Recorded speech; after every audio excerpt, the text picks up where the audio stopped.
Filipenses capítulo 4 e o versículo 10 em diante.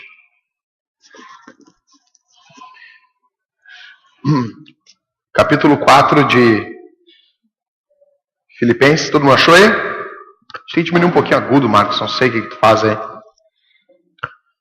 Bom, vamos ler? Alegrei-me sobremaneira no Senhor, porque agora uma vez mais renovastes a meu favor o vosso cuidado, o qual também já tinhais antes, mas vos faltava a oportunidade. Digo isso não por causa da pobreza, porque aprendi a viver contente em toda e qualquer situação. Tanto sei estar humilhado, como também ser honrado. De tudo e em todas as circunstâncias. Já tenho experiência tanto de fartura como de fome. Assim, de abundância como de escassez. Versículo 13. Tudo posso naquele que me fortalece. 14. Todavia fizestes bem associando-vos na minha tribulação. E sabei também vós, ó Filipenses, que no início do Evangelho, quando parti da Macedônia, nenhuma igreja se associou comigo no tocante a dar e receber, senão unicamente vós outros. Porque até para Tessalônica mandastes não somente uma vez, mas duas, o bastante para as minhas necessidades. Não que eu procure o donativo, mas o que realmente me interessa é o fruto que aumente o vosso crédito. Recebi tudo e tenho abundância, estou suprido, desde que Epafrodito me passou as mãos, o que me veio da vossa parte, como aroma suave, como sacrifício aceitável e aprazível a Deus. E o meu Deus, segundo as suas riquezas, segundo a sua riqueza em glória, há de suprir em Cristo Jesus cada uma de vossas necessidades. Ora, a nosso Deus e Pai seja a glória pelos séculos dos séculos. Amém. Saudai cada um dos santos em Cristo Jesus. Os irmãos que se acham comigo vos saúdam. Todos os santos vos saúdam, especialmente os da casa de César. A graça do Senhor Jesus Cristo seja com o vosso espírito. Bom, estamos terminando a carta, a fantástica carta aos Filipenses. Pessoal, eu estou com um sentimento meio de tristeza, misto de alegria, porque vou falar por que eu estou feliz primeiro. Eu estou feliz porque hoje Deus nos permitiu estar vivos e poder encerrar uma carta do Novo Testamento, estudando ela do começo até o final. Nos dias que nós estamos vivendo, onde a Bíblia tem sido manipulada conforme a gosto dos fregueses, poder meditar no livro da Bíblia é muito bom. Nós estamos estudando a carta desde agosto, Danúzio. Eu vi lá em casa lá. É desde agosto que a gente está estudando essa carta e eu estou muito feliz. Por que eu estou triste? Estou triste porque está acabando ela e eu amo essa carta aqui. E é isso. Pessoal, por que a gente ofertou antes do culto? Porque eu vou falar sobre oferta aqui. E eu não quero, em hipótese alguma, que eu seja mal interpretado no que eu vou falar. Ninguém tem como dizer que o que eu falei aqui, eu falei para motivar alguém no momento da oferta a dar dinheiro. O que eu quero pregar livre, eu quero ter liberdade para pregar. Eu quero que vocês escutem isso e que nada aqui venha atrapalhar o que eu vou falar.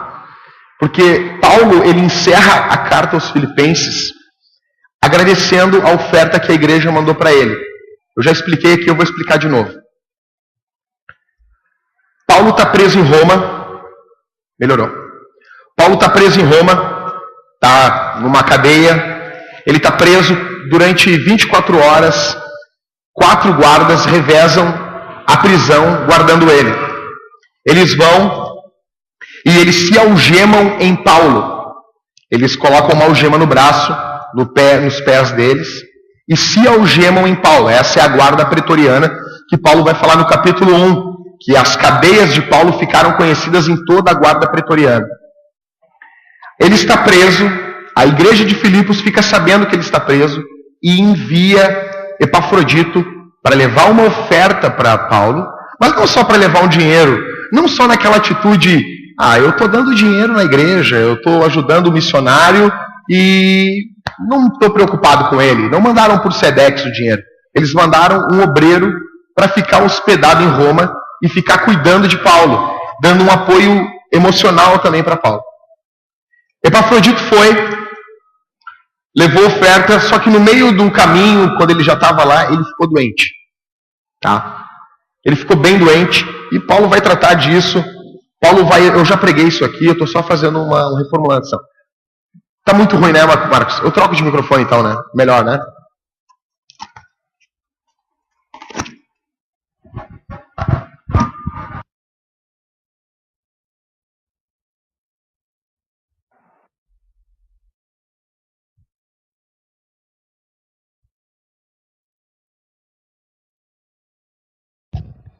Vamos pisar nos cabos de novo aqui. Melhorou. Vou botar uma alça que ele vai ficar aqui assim, ó. Quem tiver um microfone sem fio quiser doar para a igreja está recebendo. A igreja vai ficar feliz. Bom, pessoal, então Epafrodito ficou doente, ficou bem mal.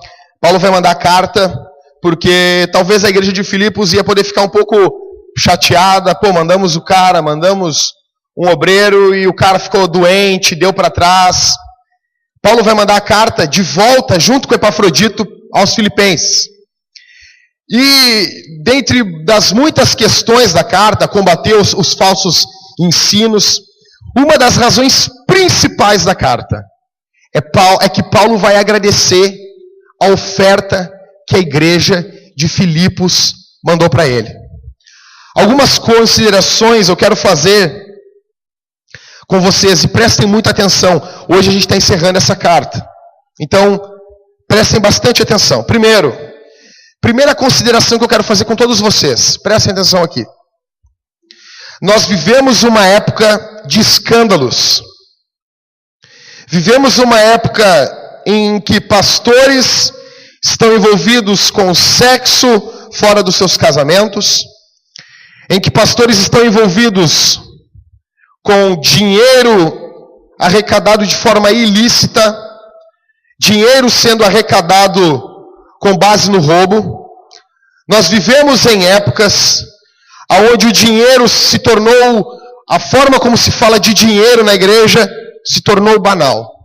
Essa é a primeira coisa que eu quero que você considere. Segunda, muitos se aproveitam da bondade das pessoas. Por isso que eu quis fazer a oferta antes da pregação, para poder deixar claro que a minha intenção não é outra a não ser ensinar a palavra. Muitos se aproveitam da bondade, a pessoa se converte, a pessoa encontra Cristo, a pessoa vem para o Evangelho, a pessoa está com o coração aberto. Eu quando me converti, quando fui convertido pelo Espírito Santo, quando Deus tocou minha vida, quando eu me rendi a Cristo em 98, me disseram assim: cara, não pode usar perfume. Cara, eu já estava parando de usar perfume, cara. Imagina, o alemão desse jeito, que alemão quando fede. E alemão quando fica suado é muito forte. E eu me lembro que eu estava com o coração aberto, que me dissessem: Jackson, Jesus se agrada que tu pule de uma ponte com uma corda no pescoço. Cara, lá estava eu. Então muitos se aproveitam da bondade do povo. Terceiro, nós vivemos uma época de extremos. Do lado tem pastores, pregadores que recebem 15 mil reais para pregar uma pregação. Tá?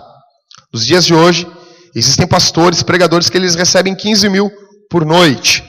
Aqui em Porto Alegre, conheço uns pica-fumo aí que cobram em torno de R$2.000 e tem quem pague. Do outro extremo, nós temos pastores no sertão, no Nordeste, que estão vivendo iguais a mendigos. Estão mendigando, estão pobres, não têm o que comer. Nós temos homens que constroem fortunas, por exemplo, como tem um pregador famoso, eu não vou dizer o nome dele, ele alisa o cabelo e é político, mas eu não vou falar o nome dele porque seria errado. Esse cara tem uma coleção de 17 carros, no nome dele tem uma coleção de 8 carros. É estranho um cara que vive do evangelho ter isso. Aí do outro lado eu tenho pastores que têm uma bicicleta, que estão pastoreando igrejas em locais e o cara tem uma bicicleta e quando fura o pneu ele está desesperado. Ou seja, vivemos uma época de extremos. Eu quero que você considere isso. Uma vez um cara entrou em contato comigo e perguntou assim: Jackson, uma igreja aqui de Porto Alegre. Eu não vou falar o nome também porque é antiético. Mas uma igreja aqui de Porto Alegre me convidou para pregar e ia pregar num congresso de jovens. Me deram um tema, eu fui estudar o que era para pregar. E, Jackson, tu cobra para pregar? Eu disse, tá louco, cara. Não. Tá, mas se a gente te der uma oferta, se você sentir de dar, eu sinto de ganhar. Aí eu disse para ele, seguinte, cara, a única coisa que eu peço para a igreja é uma ajuda no combustível. É a única coisa. Carro vai muito mais que combustível. É troca de óleo, é pneu. Meus pneus estão no arame ali.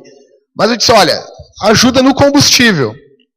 Eu preguei 2 noites e eles não me deram nem R$1 para o combustível do meu carro. E eu me lembro que eu estou saindo da igreja, o cara, nós estamos querendo trazer aí um cantor, o Álvaro Tito.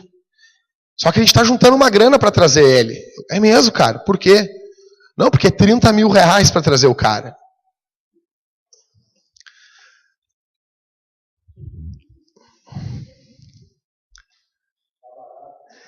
Os caras não tinham dinheiro para botar 10 conto no meu... para botar um cheiro de combustível para mim ir pregar para os caras. Mas eu notei que tem muitas igrejas que elas fazem assim. Elas fazem 2, 3 congressos em janeiro, fevereiro, ou março, abril, para juntar dinheiro. Aí eles trazem os pregadores que não cobram nada. Eles juntam dinheiro nesses congressos, para lá em setembro, outubro, eles trazer o cara que vai arrebentar, vai ministrar uns sonhos financeiras sobre o povo, e vai enrolar os idiotas, entendeu? E daí o dinheiro que eles pegaram lá, eles pagam o cara aqui. Uma vez eu era noivo, eu fui pregar numa igreja em Três Coroas, preguei por esse estado aí, e eu cheguei lá em Três Coroas, no domingo eu estava para casar, e todo seminarista, noivo, cara, o cara não tem dinheiro. Eu não tinha dinheiro. Cara, o dinheiro que eu tinha, eu tomei um suco na rodoviária e quase morri da barriga, quase morri de dor no meu estômago, eu achei que ia morrer. Eu sequei. Eu, em vez de ser... Não vou dizer o que aconteceu. Bom, eu me lembro que naquela noite, antes de eu assumir o púlpito para pregar no domingo, o pastor disse assim, irmãos, vocês estão vendo esse moço aqui? Eu tinha 20 anos, tinha 64 quilos, parecia um pirulito. A minha mãe disse que eu parecia o Cazuza na época da AIDS. Essa é a minha mãe. E eu me lembro que eu fui pregar, eu fiquei na casa dos irmãos.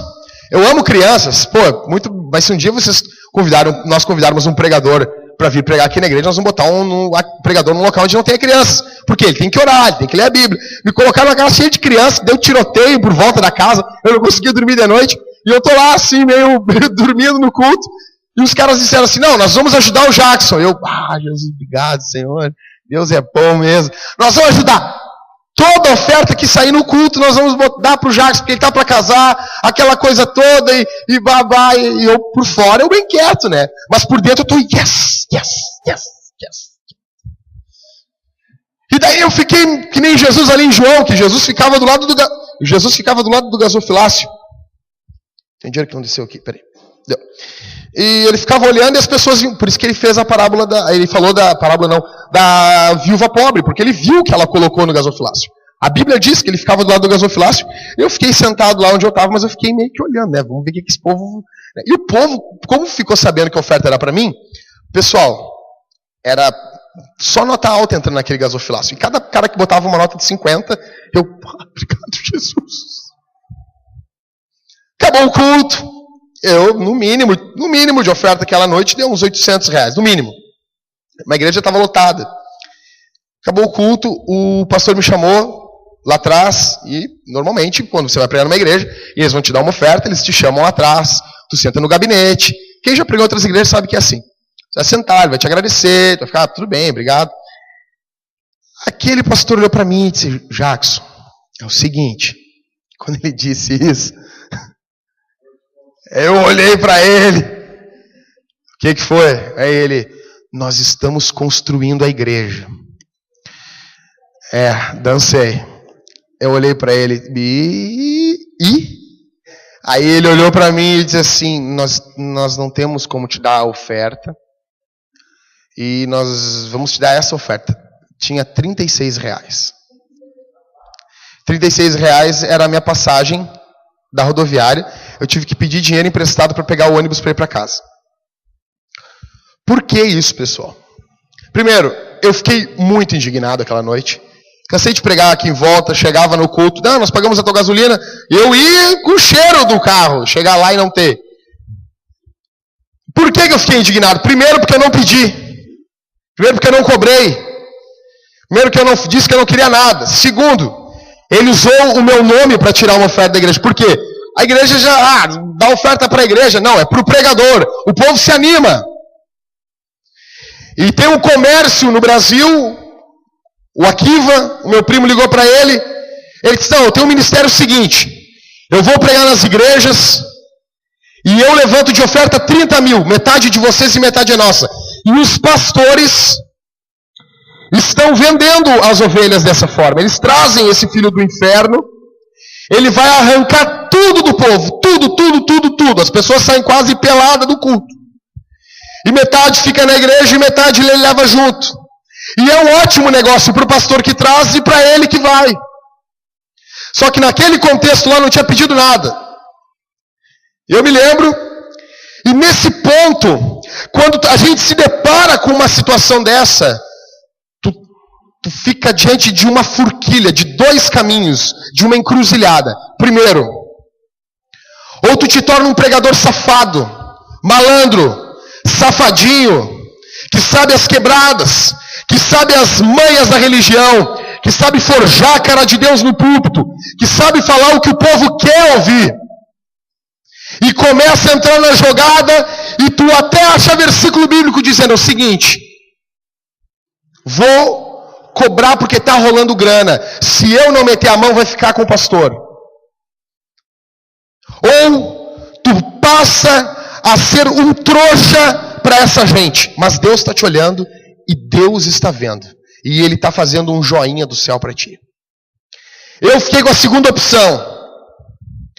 Pedi a Deus para não contaminar minha alma. Eu conheço gente séria que vai pregar a igreja e eles colocam os pregadores para dormir em cama mijada. Porque o povo valoriza quem cobra. O povo valoriza aquele que bota um preço.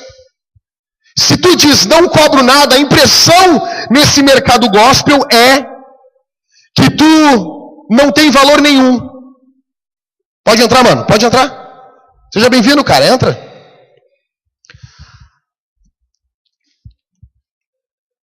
É esse contexto. Tá, Jackson, o que a gente tem que... O que é o certo, então? Tá bom, obrigado. Cara, tu pode entrar com a tua sacola, fica à vontade. Tá bom, então me deixa eu pregar aqui. Quer ficar na porta, pode ficar aí. Continuando, pessoal. Pessoal, olha aqui para mim. Qual é o contexto bíblico? Qual é o contexto correto para vivermos? Olha aqui para mim, irmãos. Aqui. Qual é o contexto certo para nós vivermos? Nós vamos ver o que Paulo está falando aqui. O ideal de Deus é que a igreja se preocupe com o pregador e que o pregador não se preocupe com ele, se preocupe com a igreja. É que um corra de encontro ao outro. É que um esteja preocupado com o outro. É que a igreja se preocupe com o pastor. Mas ao mesmo tempo que a igreja está se preocupando com ele está se preocupando com a igreja. E ele está fazendo de tudo para não se tornar pesado para a igreja.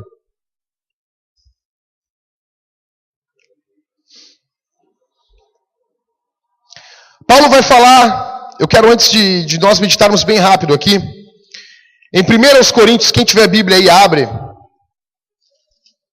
1 Coríntios, capítulo 9. Versículo 4 em diante.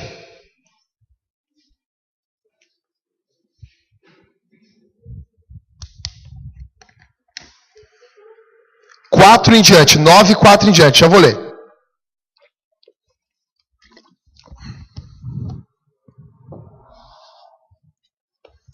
Olha o que Paulo vai falar aos Coríntios. Não temos nós o direito de comer e beber? Paulo está falando dele, dos apóstolos. E também o de fazer-nos acompanhar de uma irmã, como fazem os demais apóstolos, e os irmãos do Senhor e Cefas? Pedro era casado, Cefas aqui é Pedro, tá? A maioria dos apóstolos tudo tinha mulher, eles eram espertos. Porque Deus não nos chamou para ser padre. Glória a Deus. Versículo 6. Ou somente eu e Barnabé não temos o direito de deixar de trabalhar? Paulo está falando, porque vocês vão ler em Atos 18:3, que Paulo, nesse momento aqui, quando ele chega em Corinto, a igreja está tão bagunçada que ele não recebe oferta nenhuma dos coríntios. Ele vai construir tenda, sustentar ele e quem estava com ele. Versículo 7. Quem jamais vai à guerra à sua própria custa? Quem é que vai à guerra e vai custear a própria ida à guerra? Ninguém. A pessoa vai à guerra e é o governo que paga para ela ir à guerra. E os apóstolos são guerreiros. A igreja tem que custear eles. Quem planta a vinha e não come do fruto? Ou quem apacenta um rebanho e não se alimenta do leite do rebanho? Porventura falo isso como homem ou não o diz também a lei? Porque na lei de Moisés está escrito, não atarás a boca do boi enquanto pisa o trigo. O boi ficava pisando o trigo e os safados no Antigo Testamento botavam uma mordaça na boca do boi. E o bichinho estava trabalhando louco de fome e ele não podia comer. Na lei estava escrito, deixa a boca do boi aberta. Deixa sem nada amordaçado. Por quê? O boi tem que comer até ele saciar a fome dele. Porque ele está trabalhando no trigo e ele tem que comer daquele trigo. Paulo está fazendo essa comparação com os apóstolos e com a igreja.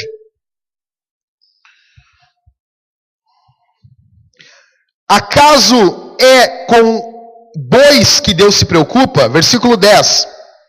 Ou é seguramente por nós que ele diz? Certo que é por nós que está escrito, pois o que lavra cumpre fazê-lo com esperança. O que pisa o trigo, façam na esperança de receber a parte que lhe é devida. Se nós vos semeamos as coisas espirituais, será muito recolhermos de vós bens materiais? Versículo 12. Se outros participam desse direito sobre vós, não o temos nós em maior medida? Claro, Paulo foi o plantador da igreja. Entretanto, não usamos desse direito, antes suportamos tudo para não criarmos qualquer obstáculo ao evangelho de Cristo. A igreja de Corinto era menina. A igreja de Corinto estava duvidando do apostolado de Paulo, e Paulo, ele nunca teve o interesse dele no dinheiro. Ele está deixando claro para a igreja, vocês tinham a obrigação de nos auxiliar. Só que para que isso não viesse ser um obstáculo, nós abrimos mão disso. Porque Paulo é um pastor de verdade. Todo pastor que não aceita ser pastor sem receber dinheiro, ele é um mercenário. Versículo 13. Não sabeis vós que os que prestam serviços sagrados do próprio templo se alimentam? E que quem serve ao altar, do altar tira o seu sustento? Paulo está deixando claro aqui que os ministros do evangelho, eles têm alguma semelhança, sim, com a tribo levítica do Antigo Testamento, tá? Não estou falando que eles são levitas, não vou falar isso aí. Versículo 14. Assim ordenou também o Senhor aos que pregam o Evangelho, que vivam do Evangelho. Pessoal, se você tiver um médico, e o cara vai te operar, vou usar a Mari como exemplo, a Mariane Pilmato. A Mariane está com uma unha encravada, está puro pus. A Mari tem que ir se operar. Aí ela chega para se operar, aí o médico diz, tudo bom? Tudo bom, doutor, como é que tá? Eu sou médico nas horas vagas, eu não vou cobrar nada. Não vai me cobrar nada? Que bom! Não, porque eu trabalho numa loja, eu sou vendedor a semana inteira. Então eu faço algumas operaçõezinhas no final de semana. Isso não passa um ar de seriedade. Você vai chegar para um advogado, e o advogado vai dizer, não, eu trabalho, eu tenho um comérciozinho, eu tenho um boteco, mas de vez em quando, eu não cobro nada, mas eu vou advogar a tua causa. Isso passa um ar... Mas na pregação a gente não quer isso. Pessoal, se nós queremos pregadores bíblicos, se nós queremos um pastor que cuida do povo, que vai estar... já que você está falando de defesa própria. Não, eu estou pregando o que a Bíblia diz. Eu sei que a igreja, hoje eu não sou bobo, eu não sou criança, eu sei completamente que hoje a igreja não tem condições mal de pagar o aluguel. Não estou querendo deixar vocês inquietos. Mas eu quero deixar que todo mundo, que nós tenhamos condições, amanhã depois, de quem se levantar aqui no nosso meio, não só eu, pessoal, mas outros vocacionados por Deus, que a igreja se responsabilize por eles. Porque eles vão ser bênção para a igreja. Voltando lá para Filipenses. Eu só queria deixar isso claro para vocês. E é nesse contexto que Paulo vai dizer, eu abri mão disso. Eu abri mão do dinheiro para não ficar nenhum obstáculo entre nós e vocês. Primeiro, eu quero destacar duas questões aqui sobre a relação do missionário com a igreja.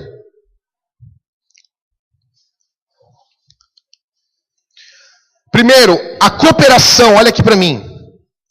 A cooperação é o melhor caminho para a obra de Deus. Capítulo 4, versículo 14. Olha o que Paulo vai falar. Todavia fizestes bem, associando-vos na minha tribulação. A igreja se associou com Paulo.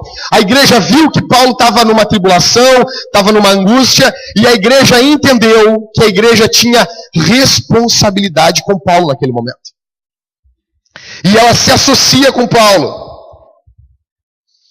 A comparação aqui que a maioria dos comentaristas vão dizer é a clássica comparação daqueles que descem o poço. Pessoal, caiu um bezerrinho dentro do poço, tem que buscar.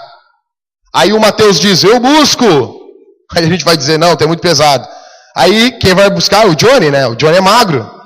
O Johnny vai descer, mas tem que ter alguém para segurar a corda para o Johnny descer.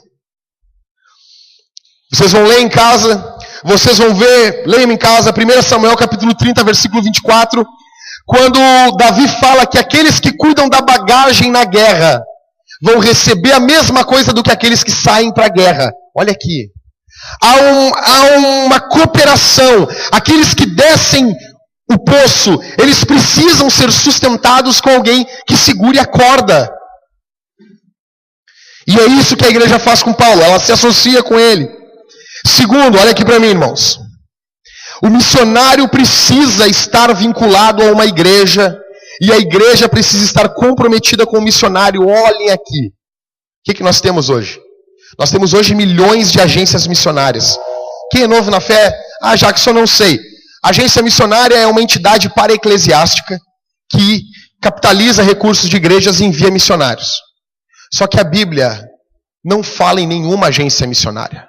Quem envia os missionários é a própria igreja.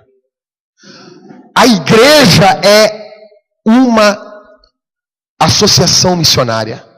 Nós devemos enviar missionários. Está dando problema com as crianças aí? André, senta no outro banco então. Senta com a mãe ali, por favor. Presta atenção aqui. Eu já falei para as crianças. Qual igreja que vocês têm a disponibilidade depois de montar a cadeira, brincar, correr, 20 minutos eu já estou terminando. Depois nós vamos juntar uma grana com o pessoal aqui, comprar um pula-pula para vocês pular que nem uns loucos aqui. Vão ficar pulando aí. Claro, botar uns colchões por volta, vai que pula e cai, né? E fica mudo, não pode falar mais. Misericórdia, né? Isso é uma brincadeira, tá, pessoal? Olha aqui para mim. E vai ter escolinha. Eu sei que os pais se perturbam. Tem que ter escolinha. Nós precisamos de gente vocacionada com amor pelo Evangelho para pegar e dar aula para crianças. Tá bom? Preste atenção aqui. Paulo ele foi enviado pela igreja. A igreja de Antioquia envia Paulo. A igreja enviou o apóstolo. Nós somos uma igreja e nós queremos ver o Brasil sendo salvo. Nós queremos ver essa cidade sendo salva. Nós precisamos orar porque nós não podemos ficar só no nosso umbiguinho aqui. Eu tenho um sonho de nós pegar, irmãos, quando nós tivermos condições em breve, separarmos 10% no mínimo da nossa renda para ajudar outras plantadores de igreja, para ajudar outras igrejas, para investir em pessoas que outras pessoas plantem igrejas no nosso Brasil.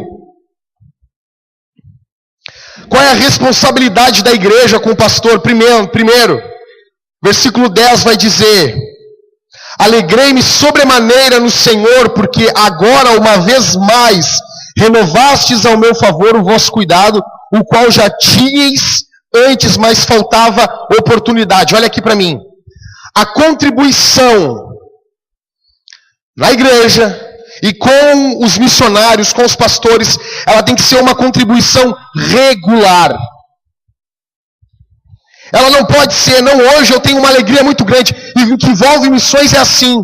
Nós vamos fazer um culto de missões aqui, vamos trazer talvez o Zig, que é um senhor idoso, ele já prega sentado, ele já foi mais de 50 vezes a Cuba pregar o evangelho, ele vai pregar, você vai se emocionar, você vai tirar todo o seu dinheiro e vai dizer, agora eu vou contribuir para missões. E no outro mês, você não deixa de comer nenhuma traquinas para ofertar na igreja. Paulo está dizendo, uma vez mais, alegrei-me sobremaneira no Senhor, porque agora, uma vez mais, isso dá a entender que a igreja já tinha ajudado ele várias vezes. Ele vai falar depois que a igreja de Filipos é a única igreja pessoal. Paulo plantou várias igrejas. Ele é a única igreja que se compromete com ele financeiramente. E deixa-me dizer uma coisa aqui. Não existe comprometimento, salvo exceções. Mas não existe comprometimento sem nós, e eu não estou dizendo vocês, nós colocarmos a mão no bolso. Só que é que hoje falar isso fica muito ligado ao universal, todos vocês sabem o que eu tenho nojo, ojeriza a esse tipo de igreja. Vocês sabem disso. E sabem que eu não prego esse tipo de mensagem todo o culto, é que o texto está dizendo e eu tenho que pregar o texto. O meu orgulho, a vontade que eu tenho é de não falar sobre dinheiro.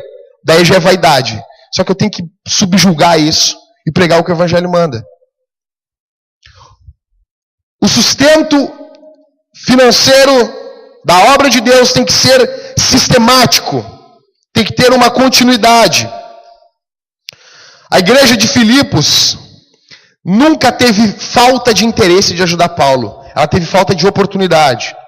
Segundo, o sustento espiritual nas tribulações. A igreja de Filipos, ela não é uma igreja que ela vai ajudar Paulo só financeiramente. Tem aquelas pessoas, toda igreja tem. Tem gente que não ajuda em nada financeiramente. Nada. Tem o outro lado. Tem pessoas que ajudam demais, mas não se comprometem com a obra. Só que a igreja de Filipos não era assim. Versículo 14. Todavia fizeste bem associando-vos na minha tribulação. Eles não mandam só o dinheiro para Paulo. Eles mandam para Afrodito. Tem uma questão de amor aí. Tem uma questão de cuidado com o apóstolo. Não é só dinheiro na jogada, pessoal. Tem uma questão de cuidado fraterno pelo velho apóstolo. 3. Tem uma reciprocidade na relação do obreiro. Versículo 15. E sabei vós, também vós, ó Filipenses, que no início do Evangelho, quando parti da Macedônia, nenhuma igreja se associou comigo no tocante a dar e receber. A igreja não só dá, pessoal. A igreja recebe também. Qual é a ideia? Nós em breve vamos fazer uma reunião aqui. Nós não entendemos que o dízimo é neotestamentário. Nós não entendemos. O dízimo não é neotestamentário. O dízimo não faz parte da época da igreja. É pecado dar dízimo? Com a mentalidade do Antigo Testamento é pecado. Com a mentalidade, se tu pegar e separar, vou ofertar 10% do meu salário. Por quê? Nós precisamos nos regrarmos.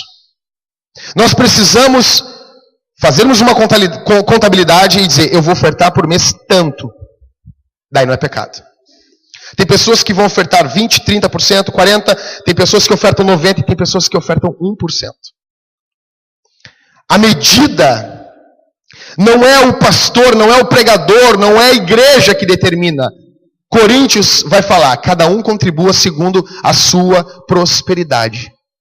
Ou seja, vai ter pessoas que vão ter muito dinheiro e vão ajudar com muito mais. Porém, como eu já disse aqui, vai ter uma mãe solteira que foi abandonada pelo marido. Está ralando para pagar a creche, pagar aluguel, sustentar a casa. E ela dá 1% a um enorme sacrifício. Amém. Amém. Vai ter gente que vai doar 0,5% porque tem pessoas doentes na família. Deus não é louco. O que nós orientamos aqui na Vintage? Chega em casa, não tome decisão nenhuma sozinho.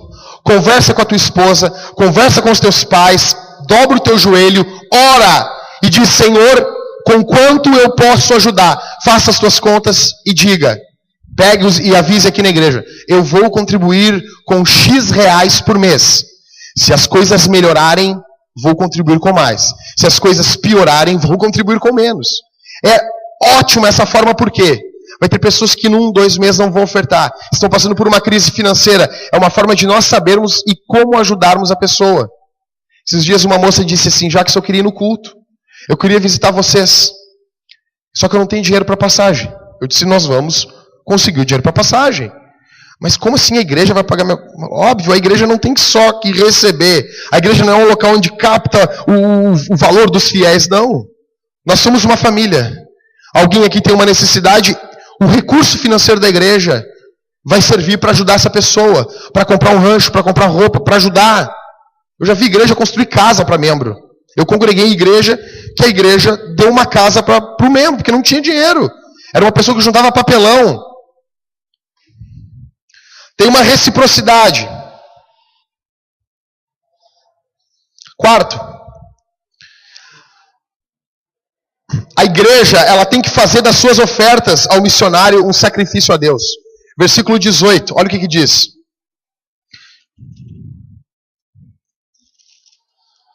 Recebi tudo e tenho abundância. Estou suprido desde que Epafrodito me passou as mãos o que me veio de vossa parte, como aroma suave, como sacrifício aceitável e aprazível a Deus.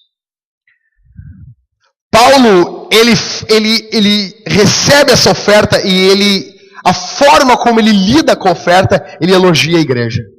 Ele está dizendo o que vocês mandaram para mim. Olha aqui que coisa linda. Paulo está dizendo que assim, ó, eu estou suprido, eu estou bem. Como aconteceu no Antigo Testamento, quando Moisés está recolhendo oferta para construir o tabernáculo, e quando fechou, não precisava mais, Moisés pediu para parar. Parem de ofertar. Conseguimos o dinheiro. Quando que vocês viram isso em uma igreja? O pastor chegar e dizer assim, pessoal, nós precisamos de dinheiro para comprar o som. O som dá 5 mil reais. E a igreja começa a ofertar. E passou 5 mil reais. E passou há muito tempo. Já tem 12, 14 mil. Quando que vocês viram um pastor dizer assim, irmãos, obrigado, chegamos aos 5 mil reais. Na verdade, uma irmã tinha 4.900 e uma irmã deu 200 de oferta, passou até 100 reais. Já temos o dinheiro total para o som. Para essa questão não precisam ofertar mais. Fantástico seria, né? Paulo está fazendo isso. Paulo está dizendo assim, olha, eu estou suprido. Não precisa mais nada. Tá bom. Moisés fez a mesma coisa no Antigo Testamento. Moisés disse, a oferta que vocês mandaram para a construção do tabernáculo, ok, não precisamos de mais nada. E a Bíblia diz que ele ordenou que o povo não ofertasse mais. Porque não tinha mais onde guardar as coisas. E Paulo faz dessa oferta, ele diz para a igreja entende que quando ela está ofertando, ela está tirando das necessidades dela ela está fazendo um sacrifício e isso não é para Paulo, isso é para Deus.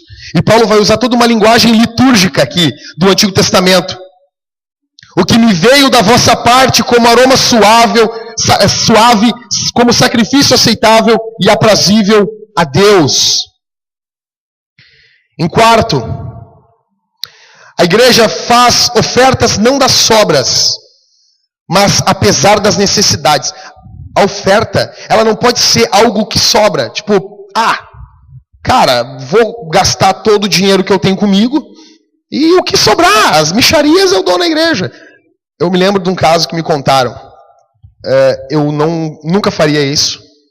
Eu sou contra fazer isso, mas o contexto que isso foi feito, eu achei muito correto. Veio um missionário do Paraguai e ele mostrou as fotos do trabalho dele. Mostrou as fotos para a igreja. Uma igreja com dinheiro, pessoal. Com muito dinheiro. Mas uma igreja rica. E eles ofertaram naquele dia em torno de 3, 4 reais. Aquele pastor, não o missionário, ele ficou tão indignado com aquela falta de respeito com o missionário, que ele pegou aquela oferta com a mão, a igreja lotada, e ele disse: é esse lixo que vocês estão dando para missões? Ele amassou aquele dinheiro, isso Deus não precisa, e jogou no chão. Ou você oferta decentemente para missões. Nós não estamos enchendo a pança de dinheiro de um apóstolo idiota da prosperidade. Nós estamos enviando dinheiro para missões, para pregar o evangelho. A igreja parou. Aqueles mesmos membros que ofertaram aquela miséria se levantaram e ofertaram decentemente. Eu não faria isso. Acho isso, tomar isso como uma doutrina totalmente errada. Mas nós temos que ter consciência que todos os recursos para o andamento da obra de Deus, olha aqui para mim, todo o recurso para a obra de Deus, Deus já deu, está na mão da igreja. Tudo o que a obra de Deus precisa está na mão da igreja. Versículo 19. E o meu Deus, segundo as suas riquezas em glória, há de suprir em Cristo Jesus cada uma das vossas necessidades. A igreja tinha necessidades, pessoal. Essa igreja é uma igreja pobre. Essa igreja é uma igreja paupérrima. E ela, desse meio, ela não tinha dinheiro como muitas igrejas na Ásia tinham. Ela não tinha dinheiro como muitas igrejas daquele local, da localidade da Macedônia tinham. Mas é a igreja que mais se associa com Paulo. Corinto provavelmente era uma igreja muito mais rica. Mas ela não se associa com o apóstolo. Essa igreja não oferta das sobras. Tá, Jackson, tu está me falando da igreja em relação ao missionário, ao pastor, ao pregador. E o que tem me dizer do pregador em relação à igreja? Primeiro, o pregador ele tem que ter gratidão pelo sustento recebido da igreja. Versículo 10, volta comigo do capítulo 4. Alegrei-me sobremaneira no Senhor, porque agora uma vez mais renovastes ao meu favor o vosso cuidado, o qual também já tinhais antes, mas vos faltava oportunidade. Paulo, ele pega aquela oferta na mão, e ele não trata o povo como vocês têm a obrigação de ofertar. Tem um espírito grato em Paulo. Paulo pega aquela oferta e ele sabe que tem dinheiro de viúva. Ele sabe que tem dinheiro de desempregado ali. Ele não trata aquilo como mais alguma coisa. Bota lá, o tesoureiro pega e conta a oferta. Não, ele pega aquele dinheiro com toda a reverência. Há uma alegria no coração dele, porque ele sabe que a dificuldade que a igreja passou para entregar aquilo na mão dele. Ele recebe aquilo com gratidão. Deve haver uma gratidão no obreiro, no pregador. Você que quer ser um pregador do evangelho, primeira coisa, tem que haver gratidão em relação à noiva do Cordeiro.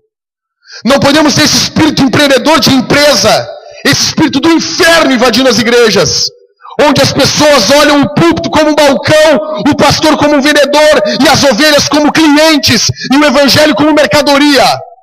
Isso é lixo. Nós precisamos ter um espírito reverente e ter um espírito grato a Deus pelo que Deus está fazendo. Outra coisa, Paulo ele se alegra em Deus, porque ainda que o homem lhe alcance, ele sabe que todo o favor vem de Deus. Pessoal, Por isso que eu tenho muita paz no meu coração. Eu estou exatamente, você está exatamente aonde Deus quer. Você tem a quantidade, o dinheiro que está na tua carteira. Olha aqui para mim. O carro que tu tem, o ônibus que tu anda, Deus quis assim. Isso nos traz um contentamento alegre. Por isso que Paulo vai dizer, alegrei-me sobremaneira no Senhor. Porque é Deus que deu para ele. Eu brinco com a Thalita, às vezes eu olho o meu combustível no carro ali, porque o meu carro ele bebe muita gasolina. Como é carburador, o carburador, acho que o Marcelo manja de carro, o carburador chega a jogar gasolina pra cima, assim, né? Eu imagino que aquele meu carburador, ele, gasolina, deve jorrar a gasolina. E quanto mais às vezes eu dou umas pisadas, eu tenho um pé meio pesado, eu piso, eu imagino meu dinheiro descendo ali, e eu olho o marcador quase sempre na reserva, e eu digo, Deus quer que ele esteja aqui. Eu estou aprendendo com Deus, com o meu marcador na reserva. Eu estou aprendendo, faltou gasolina, tem que pegar a PET, tem que ir até o posto pegar gasolina. Glória a Deus, Deus quer que eu passe por isso. Deus quer que você passe as dificuldades que você passa, porque nas dificuldades, nos desertos da vida, nós aprendemos. Nas dificuldades, nós somos tão caídos, tão pecadores, que nós precisamos passar por dificuldades. Segundo, Paulo ele vai ter um contentamento ultra circunstancial. Palavra fera, né? Ultra circunstancial. Não depende de circunstâncias. Versículo 11, olha o que diz aqui. Digo isso não por causa da pobreza, mas aprendi a viver contente em toda e qualquer situação.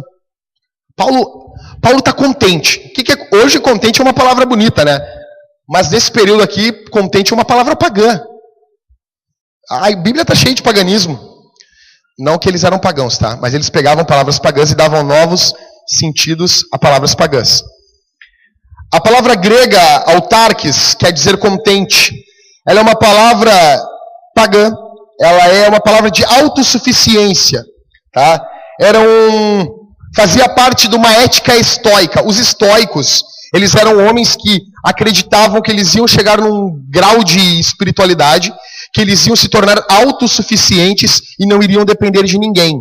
Eles estariam contentes, autossuficientes. Paulo dá um novo direcionamento a essa palavra e ela passa a ter o contente em Cristo, em Deus. Ela passa a ser, eu não dependo de ninguém. O contexto é o mesmo. Eu não dependo de ninguém. Só que os estoicos diziam, eu dependo de mim. Paulo dizia, eu não dependo de ninguém, eu dependo de Deus.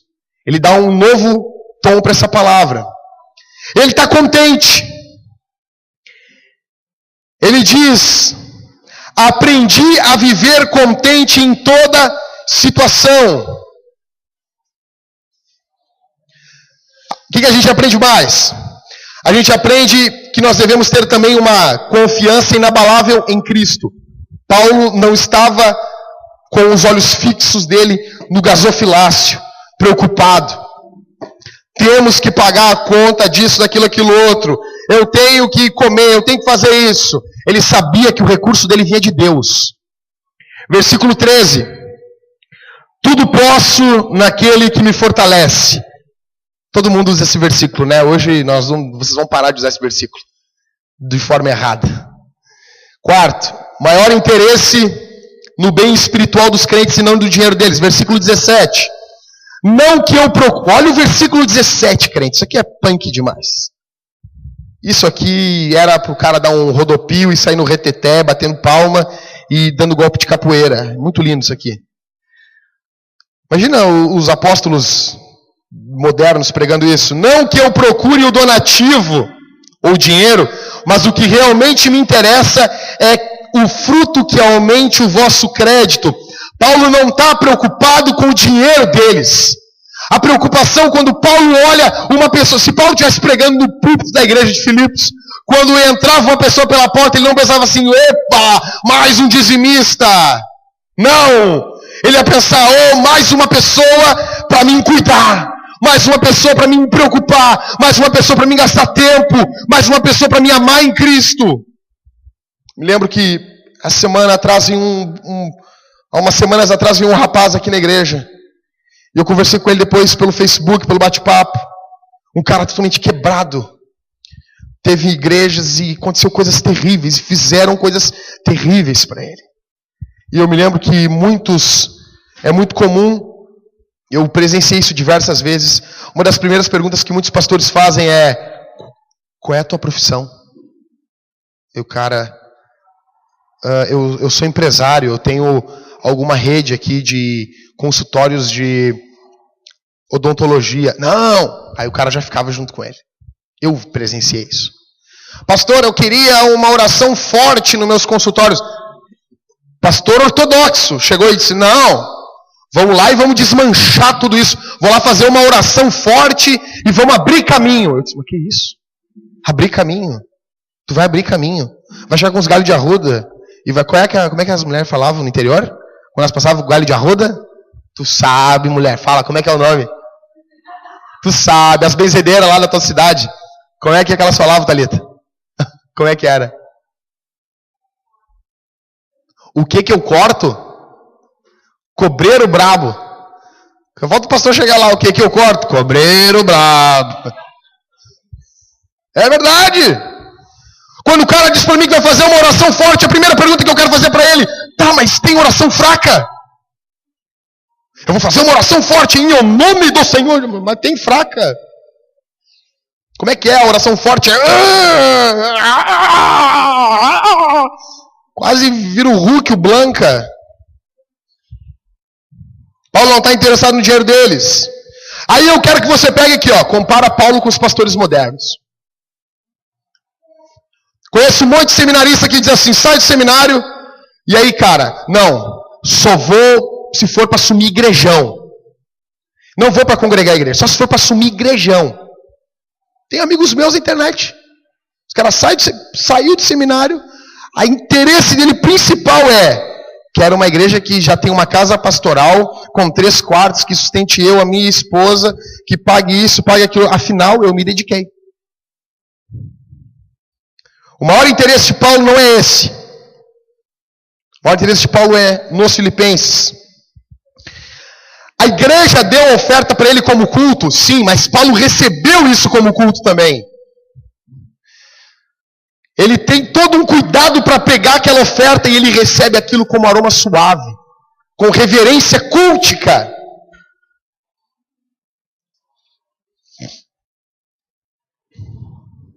Ele retribui o socorro financeiro da igreja em uma intercessão por ela. Versículo 19. E o meu Deus, segundo a sua riqueza em glória, há de suprir em Cristo cada uma das vossas necessidades. O missionário, o pregador, não é aquele que prega só. Não é aquele que vem dar um showzinho no palco e sai pela porta de trás e o povo não pode tocar nele. Esse cara é mercenário, meu. Pregador é aquele cara que vai e prega. Quando eu desço do púlpito, aí começa o meu trabalho. Aí começa o meu trabalho. Meu trabalho durante a semana. Pregar é barbada. Estudar a Bíblia é um prazer. Repartir o que o texto está dizendo é lindo. O trabalho não é esse. Paulo, ele tem um respeito pela oferta porque sabia que vinha de gente simples. Outra coisa, para vocês ir para casa pensando nisso. Por que eu não tenho isso? Por que eu não tenho? Não estou dizendo que tu não vai orar, não vai pedir. Pede, ora, bate. Nosso Deus é bondoso. Eu oro e peço. Só que Deus, ele não vai nos dar nada que vá suprir a nossa ganância. Deus não nos vai dar nada somente dos nossos desejos, mas Ele vai dar coisas para nós que nós necessitamos. Versículo 19. E o meu Deus, segundo a sua riqueza em glória, há de suprir em Cristo cada uma de vossas necessidades. Paulo não está dizendo, ele vai suprir a ganância de vocês. Ele vai suprir todos os desejos.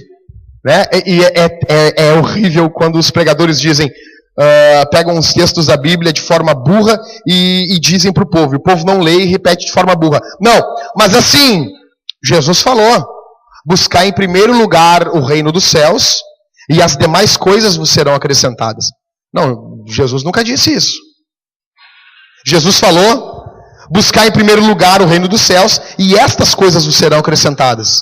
Estas quais? Ele vinha falando antes. Era comida, vestuário e bebida. Só. Jesus não prometeu carro. Jesus não prometeu casa nova. Ah, mas eu tenho. Legal, ganhou. Ganhou sem promessa. Que bom.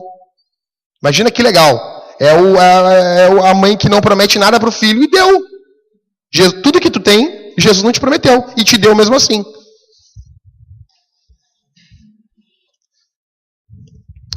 Terminando. Paulo ele reconhece que o fim último da vida dele é a glória de Deus. Pessoal, mas antes de eu falar isso aqui bem rapidinho, volta comigo aqui o versículo 11. Vamos ler todo mundo junto aqui? Lê comigo o 13 primeiro. Tudo posso. Vamos lá. 1, 2, 3 e tudo posso. Não, vamos falar isso com fé. Vamos lá, igreja. Amém ou não amém? Tudo posso. Não, vamos dar um soquinho no céu. Tudo posso. Ah, que tremendo isso. Eu posso tudo. Eu posso triunfar. Eu posso prosperar. Eu posso tocar e as coisas viram ouro. Uma vez um cara chegou e ele contando isso. Jackson, estava eu e mais 2 pastores. Nós estávamos almoçando. E às vezes conversa só de pastor assim, sai muita porcaria. E aí eles estavam falando um monte de besteira. E daí esse cara me contando, pastor Jackson, quando de repente entrou aquele cheiro de lascívia no ar. Eu, como assim? O pastor me falou, cheiro de lascívia. Mas, cara, entrou aquela morena. Cara, a mulher devia ter uns 2 metros. Linda mulher. É mesmo, cara, que legal. E daí o cara que estava do meu lado, eu olhei uma vez só, né? Porque a primeira olhada é coincidência. A segunda é concupiscência. É verdade isso. Né? Se tu olhou, a pessoa vem vindo. Se a pessoa vem vindo nua e tu tá caminhando na rua, tu olhou, beleza. Né? Tu olhou a primeira vez, tu não sabia que ela estava nua. Aí tem pessoas que ficam só na primeira olhada, ficam olhando. Não, eu tô olhando só uma vez. Não vou piscar. Não vou piscar. Não pisca. Não pisca. Não, o Jackson disse que a primeira olhada é coincidência. Isso aqui, esses 20 segundos, é só para gravar aqui dentro, aqui, ó. Aí ele contou para mim que ele desviou o olhar. Já ficou clamando, Jesus, me ajuda, me ajuda, me ajuda, me ajuda, me ajuda. E daí ele olhou o pastor que estava do lado dele, o pastor secando a mulher. Ele disse, mas te liga aí, cara, secando a mulher.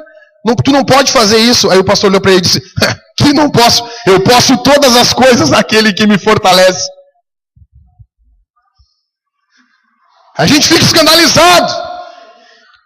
O pastor usou o texto de forma errada, mas todo mundo usa esse texto de forma errada. Não é só esse cara. Os caras botam no carro, posso todas as coisas. Será? Olha o que Paulo está falando, versículo 11. Quer entender o que o versículo diz? Volta 2, 3, tu vai entender. Versículo 11. Vamos lá, todo mundo junto. Digo isso não por causa da pobreza, porque aprendi a viver contente em toda e qualquer situação. Ó, Paulo está contente tendo ou não tendo. Versículo 12. Tanto sei estar humilhado, como também ser honrado. De tudo em todas as circunstâncias já tenho experiências, tanto de fartura como de fome, assim de abundância como de escassez. Posso todas as coisas naquele que me fortalece.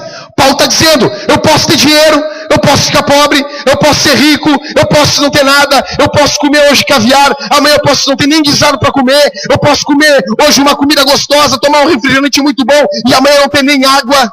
Eu posso todas as coisas naquele que me fortalece. Por que eu não vejo ninguém dizer assim, olha Jackson, eu estou passando uma angústia terrível, mas eu posso todas as coisas naquele que me fortalece? Ninguém diz isso. E é isso que Paulo está falando. Jackson, olha aqui, ó, ganhei um carro novinho, Jesus é bom, eu posso todas as coisas que ele me fortalece. Beleza? Também vale.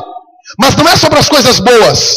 Jackson, estou com câncer, tá com câncer, vamos orar, vamos buscar Deus, Jesus vai te curar. Sim, eu posso todas as coisas daquele que me fortalece. Eu posso morrer de câncer, como Jesus pode me curar de câncer. Eu posso tudo. É isso que Paulo está dizendo. A gente fica escandalizado com o pastor que ficou olhando a mulher, dizendo que podia olhar ela, porque ele podia todas as coisas, mas a gente usa esse texto errado do mesmo jeito.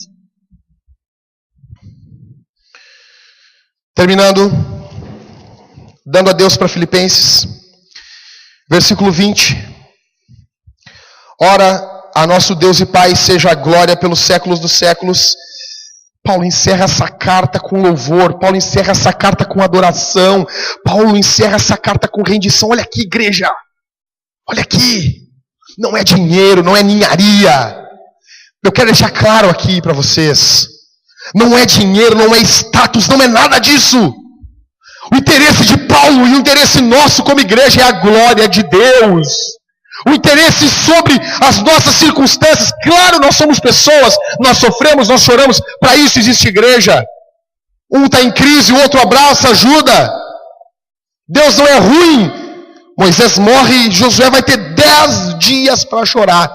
O emprego dá quantos dias? Dá 3? É 3? Quando alguém morre alguém? É 3 dias, né? E é 3 dias direto, não conta sábado e domingo. Deus deu 10. Ou seja, Deus entende o sofrimento do ser humano. Só que Deus diz, não é para sofrer a vida toda. Todo poço tem um fundo. Caiu no poço, caí no poço. Caí, ai meu Deus, me empurraram no poço que nem José. Mas José caiu e não ficou caindo a vida toda, que nem no Senhor dos Anéis. Não ficou caindo lá o Gandalf caindo a vida toda. Não. Uma hora tem que chegar no fim do poço, uma hora acaba. Uma hora o sofrimento termina. Aí Paulo termina isso aqui com louvor. Que lindo isso.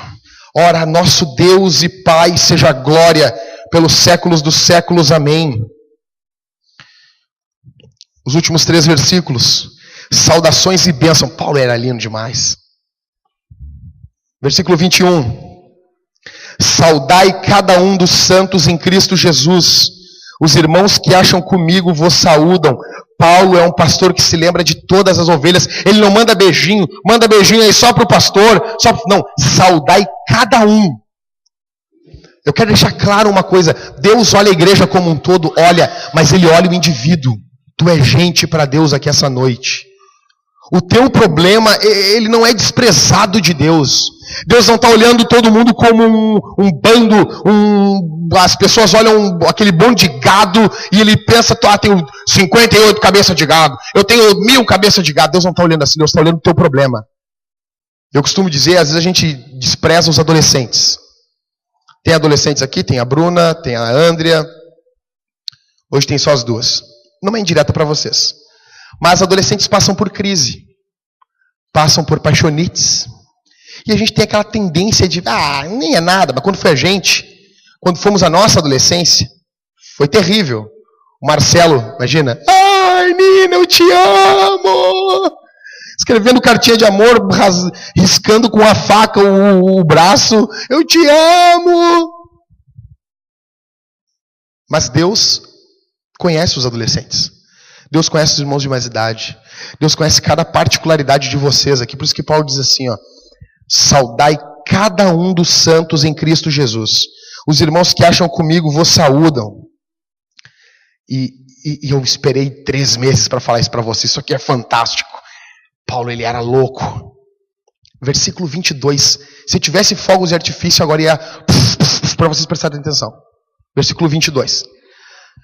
Todos os santos vos saúdam, especialmente os da casa de César. Pessoal, se lembram no capítulo 1, que Paulo está preso e ele diz a primeira coisa para a igreja: as minhas algemas já são conhecidas de toda a guarda pretoriana. Eu falei isso para vocês lá no capítulo 1. Paulo está preso aqui, sentado, aí os caras botam um cara formado, um cara bonito, robusto, forte, do lado dele, e botam preso do lado de um pregador. Aí Paulo olha para ele e Paulo começa a pregar para o cara. E ele prega para um, prega. Depois de 6 horas eles botam outro. Aí Paulo prega. Depois eles botam outro. Aí Paulo prega. Eram no mínimo 10.000 soldados. Paulo está dizendo que todos os 10.000 já sabem o porquê que ele está preso. Com certeza alguns já se converteram. E o louco, no versículo 22, Paulo era louco. Todos os santos vos saúdam, especialmente os da casa de César. Ele está preso. Ele foi preso a mando de César. O cara está preso ali. E Paulo está preso. Ele não está olhando a circunstância. Deus, eu estou preso. Ele está, estou preso aqui. Começou a pregar o evangelho para os pretorianos. O evangelho foi indo. Talvez os parentes de César, as pessoas que trabalhavam na casa de César, começaram a visitar Paulo na prisão. E ele foi pregando o evangelho para eles. Ao ponto, na hora quando está terminando de escrever, os caras, Paulo, o que está fazendo aí? Aí Paulo, eu estou escrevendo aqui a carta para os filipenses, estou terminando aqui. É mesmo? Disse que eu estou mandando um abraço para eles. Aí Paulo, tá legal. Todos os santos vos saúdam, especialmente os da casa de César. Paulo está pregando o evangelho dentro da casa, debaixo das barbas de César tem pessoas se convertendo. Isso é fantástico. E último, a graça do Senhor Jesus Cristo seja com o vosso espírito. Ele termina invocando uma bênção de Deus, sabendo que tudo vem de Deus. Jó disse, tudo vem de Deus. Não tem espaço para diabo na minha luta. É claro que o diabo existe, é claro que nós vamos resistir ao diabo, é claro que nós vamos ter lutas nas regiões celestiais, mas nós sabemos que a nossa vida não está debaixo, não está à mercê do diabo, ela está debaixo da ordem de Deus. 3 coisas para terminarmos, que eu quero deixar claro para vocês dormirem pensando em 3 coisas. 1. Esse fato nos ensina que não é o lugar que faz a pessoa faz o lugar. Meu vizinho é uma droga, não seja uma droga e seja uma bênção para o teu vizinho. Paulo está preso escrevendo isso. 2. Ensina-nos que o reino de Deus não existe. No reino de Deus, olha aqui para mim, no reino de Jesus não existe lata de lixo. Não existe. Não há vida irrecuperável. Esse cara não tem jeito para ele. C, último, finalmente nos ensinam a oportunidade. Todas as oportunidades estão ao nosso redor. Paulo termina essa carta invocando a bênção de Deus. Pessoal, vamos orar. Que Deus possa tatuar, gravar isso nos nossos corações. Que vocês vão para casa com outro sentimento, quanto à relação da oferta, sabendo, pô, Jackson, por que eu tenho que ofertar? Cara, porque tudo na vida oferta. O sol oferta a luz, o vento oferta frescor, Deus oferta a vida.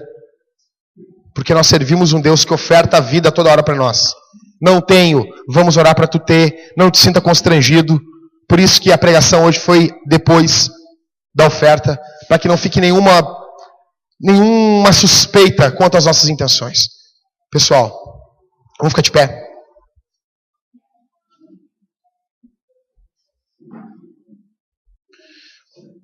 Vocês têm somente o hoje. Quando eu digo hoje, eu digo essa vida. Para ofertar, para ser fiéis a Deus, para servir, para pregar o evangelho. Existem coisas que não vão acontecer na outra vida. Tem coisas que é só nessa. Vocês sabem de alguém que vai chegar depois da morte, no céu, e vai ser um pregador do evangelho? Ah, vou pregar no céu. Vai ter uma capela e eu vou ser o pastor. Não, não tem. É só essa. É só essa para ofertar, é só essa para ajudar uns os outros. É só essa para nos visitarmos. Quanto tempo de vida vocês têm ainda? Quanto tempo? Quanto tempo de vida eu tenho, vocês têm, para sermos úteis para Deus? Paulo, ele está preso, com 4 caras, ele tendo que ir no banheiro acompanhado de pessoas, devia ser bem incômodo. Ele comendo mal, ele num local totalmente úmido. Pessoal, é terrível o local onde Paulo ficou preso. Paulo está olhando com positividade para o futuro, Paulo está animando uma igreja. E Paulo não sabe se vai morrer ou se vai viver. Paulo está diante do carrasco da morte. A morte está à espreita dele e ele está pensando na glória de Deus. Eu falei há dias atrás aqui, aonde está o foco da nossa vida? A gente está correndo a vida toda pelo quê? Estamos nos gastando pelo quê? O que estamos fazendo hoje que vai ecoar na eternidade? O que estamos vivendo no hoje que vai redundar em bênçãos eternas, que vai redundar em pedras na tua coroa? Vamos orar, pessoal. Senhor Jesus,